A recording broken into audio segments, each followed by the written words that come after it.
Hello everyone. तो जैसा कि आप लोग जानते हैं कि आपका मराठी एग्ज़ाम एकदम नज़दीक आ चुका है, सिर्फ 2 दिन रह गए हैं। तो हम लोग मराठी को लेके आज कुछ कुछ डिस्कशन करेंगे और आपके लिए मैं कुछ 4-5 वीडियोज़ रिलीज़ करूंगा मराठी सब्जेक्ट को लेके। आई हाईली रिकमेंड कि आप लोग उन वीडियोज़ को ज़रूर एक बार देखो, उससे आप लोगों की काफ़ी ज़्यादा हेल्प होगी। क्लियर? चलो। तो देखो, सबसे पहली बात, मराठी पेपर में आप लोगों को आज हम लोग डिस्कस करेंगे कि स्वामत कैसे लिखना है। क्योंकि स्वामत आपको पेपर में आता है 3 मार्क्स का, है ना। तो जनरली होता ये है कि 3 में से 1.5 मार्क्स टीचर दे के हटा देते हैं, मैक्सिमम 2 मार्क्स दे के हटा देते हैं।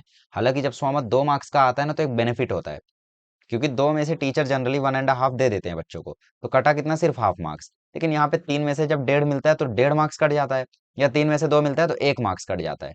तो लॉस ज्यादा होता है, इसीलिए ये राइटिंग स्किल वगैरह जितने कम मार्क्स का है उतना ही ज्यादा बेटर होता है।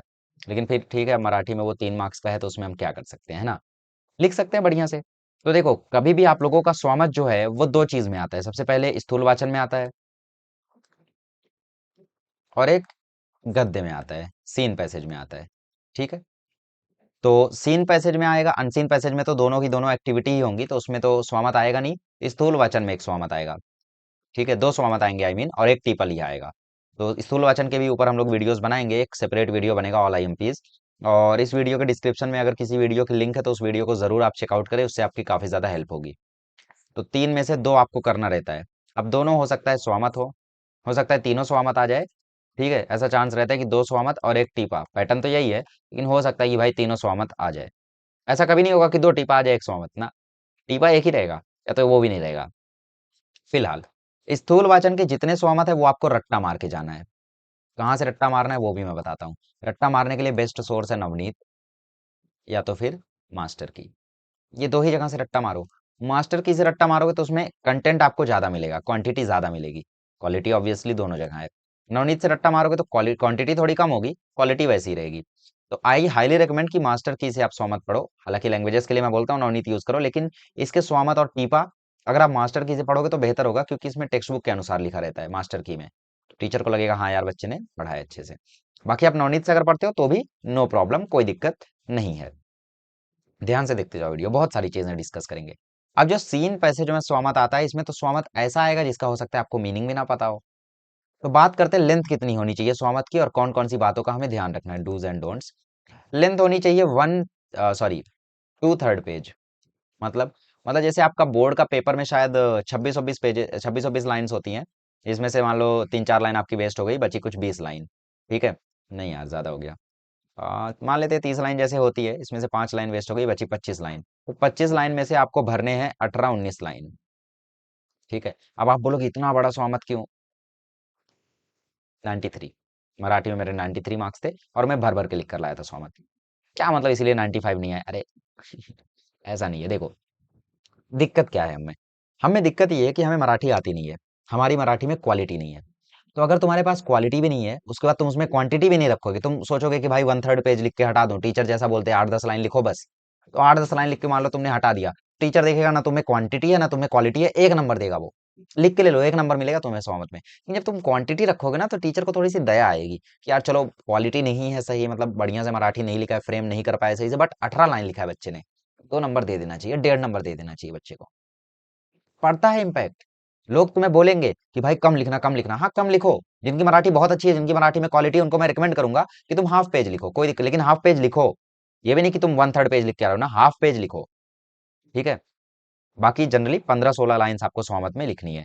तो 15 लाइन्स आई हाईली रिकमेंड कि 15 लाइन्स का आप लोग स्वामत लिख के आए। अब हम लोग सेंटेंस कहाँ से फ्रेम करें, अगर कुछ नहीं समझ में आ रहा है तो छोड़ दो। कुछ नहीं समझ में आ रहा तो फालतू की खिचड़ी मत बनाओ, लेकिन अगर समझ में आ रहा है तो उसको जितना लंबा लिख सकते हो लिखो। आत्मकथा था 3.5 पेज लिखा था मैंने, 3 पेज या 3.5 पेज। समझ रहे हो, फर्क पड़ता है भाई। राइटिंग स्किल पर भी वीडियो बनेगा, टेंशन मत लो। अब देखो, स्वामत की लेंथ आपको समझ में आ गई। बाकी इसमें जितना आप लोगों ने रट्टा मारा है सिर्फ उतना ही लिखना, कुछ एक्स्ट्रा मत लिखना। ठीक। अब देखो, कभी कभी ऐसा होता है कि आपके सामने स्वामत लिख दिया, तो हमारी मराठी उतनी अच्छी तो है नहीं कि हमें उसकी मीनिंग समझ में ही आ जाए। तो हो सकता है कोई ऐसा स्वामत आ गया जिसकी मीनिंग आपको क्लियर नहीं है, मीनिंग जो है वो आपके लिए अनक्लियर है। ठीक है। तो आप देखोगे उस स्वामत को, सबसे पहले उस स्वामत को आप रीड करोगे। रीड करके आपको मतलब समझ लो कोई एक वर्ड आ गया जिस वर्ड का आपको मीनिंग नहीं समझ में आ रहा है।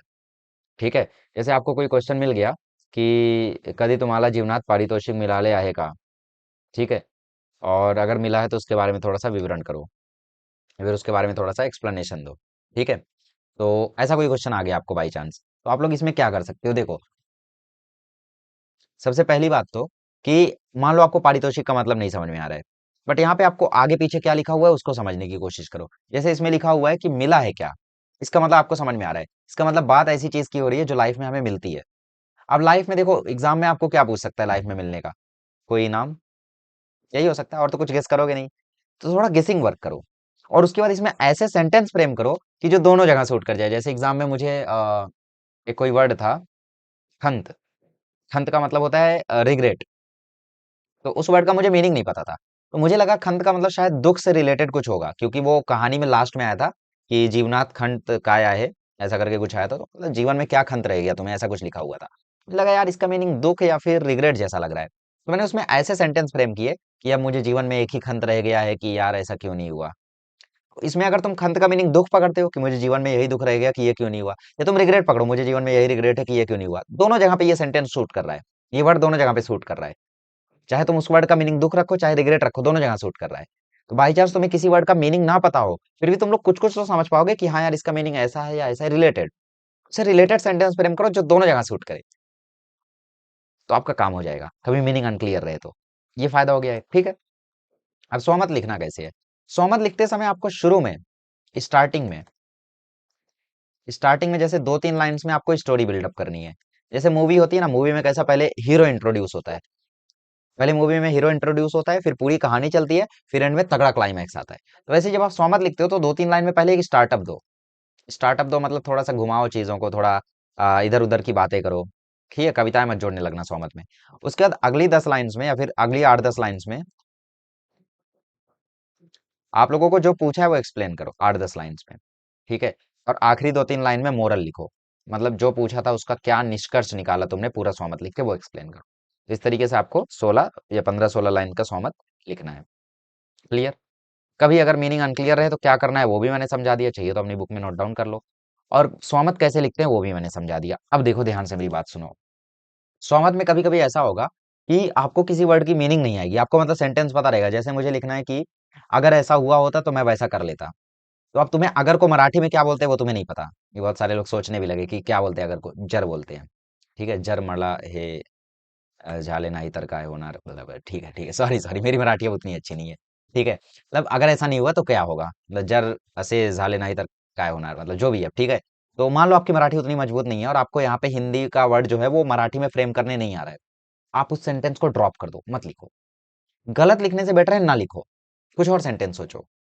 ठीक है, और पहले सोमत को अपने दिमाग में बुनाओ, क्योंकि मराठी का पेपर काफी छोटा रहने वाला है। सोमत को पहले अपने दिमाग में बुनाओ कि ऐसे ऐसे लिखूंगा, ऐसे ऐसे लिखूंगा, फिर लिखूंगा। ऐसे सोमत को बुनाओ और फिर उसके बाद लिखो उसको। ठीक है, समझ रहे हो क्या क्या स्ट्रेटजी तुम्हें फॉलो करनी है। तो सबसे पहली बात, सोमत को तुमने देखा, सोमत को तुमने समझा क्या लिखना है। मान लो तुम्हें मीनिंग वगैरह सब कुछ समझ में आ गई, तो तुमने फ्रेम कर लिया, 16 लाइन का लिखना है। पहली 2-3 लाइन में मुझे स्टार्टअप देना है, अगली 8-10 लाइन में उसको एक्सप्लेन करना है, जो भी पूछा है उसके एग्जांपल्स दे दे के एक्सप्लेन करना है। अगली 2-3 लाइन में मुझे कंक्लूजन लिखना है, मोरल लिखना है, क्या मिला। दूसरा केस, मान लो आपको सोमत की मीनिंग नहीं समझ में आ रही है, तो ऐसी ऐसी लाइंस फ्रेम करनी है जो लगभग लगभग उससे रिलेटेड हो। जैसे ये मैंने बहुत किया है, मैंने अपने सेमेस्टर एग्जाम में ये किया, मैंने अपने प्रीलियम एग्जाम में ये किया, और शायद मैंने बोर्ड में भी वो कथा लेखन में किया था, लेकिन सोमत में मुझे मीनिंग समझ में आ गई थी। हालांकि जो भी सोमत आएगा वो चैप्टर से रिलेटेड आएगा, तो चैप्टर का अगर आपको कंसेप्ट क्लियर है, चैप्टर आपने अच्छे से पढ़ा है, तो कोई भी वर्ड ऐसा नहीं आएगा जो आपको ना समझे। ठीक है, तो बेसिकली जो भी वर्ड आएगा आप मोस्ट प्रोबेबल है समझ जाओगे अगर चैप्टर पढ़े रहोगे तो। फिर भी अगर मान लो नहीं समझता है, तो रिलेटेड रिलेटेड लिखो, ऐसा लिखो कि वो दोनों जगह सूट कर जाए, जो भी तुम्हें समझ में आ रहा है। फिर बाजू वाले से पूछ लो क्या मतलब इसका, ठीक है, ऐसे ऐसे पूछ सकते हो। बाकी अगर तीसरा केस, नहीं समझ में आ रहा है भाई, क्या पूछ लिया है, कुछ भी नहीं समझ में आ रहा है, ठोक दो, जो दिमाग में आए ठोक दो, खाली मत छोड़ो भाई। वही पैसेज कॉपी कर दो कुछ भी। ठीक है, मला असे झाले होते एक आधा मी अपने लहानपणात, ठीक है, बचपन में मेरे साथ ऐसा ऐसा हुआ था, वैसा वैसा हुआ था, कुछ भी कहानी लिख दो, अपने बचपन की कोई कहानी लिख दो। ठीक है, जब मम्मी ने तुम्हें चॉकलेट खाते हुए देख लिया था और दो झापड़ मार दिया था, लिख दो। बकवास कर रहा हूँ। मेरे कहने का मतलब ये है कि जैसे तुम्हें कुछ भी नहीं समझ में आ रहा है, ऐसा नहीं होगा यार, थोड़ा बहुत तो समझ में आएगा। ठीक है, कुछ तो समझ में आएगा तुम्हें, जो भी समझ में आ रहा है थोड़ा बहुत ही सही, उससे रिलेटेड ही कुछ लिख दो। मतलब 50% भी रिलेटेड लिखोगे ना तो भी 1 मार्क्स दे देगा टीचर। और अगर आप 50% रिलेटेड लिख पा रहे हो, आपको कुछ भी नहीं समझ में आया सोमत का, तो मैं मान के चलता हूँ कि आप पासिंग मार्क्स पर हो।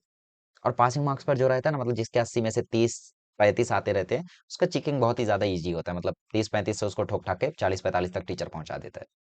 ठीक है?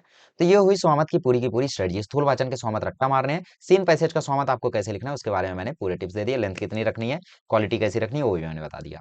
जितने आप मराठी के वर्ड्स यूज़ करोगे उतना बेटर होगा, बीच में कोई हिंदी वर्ड यूज़ कर दोगे तो 1-2 वर्ड चलता है, ठीक है? बट बेसिक वर्ड्स का हिंदी वर्ड नहीं चलेगा।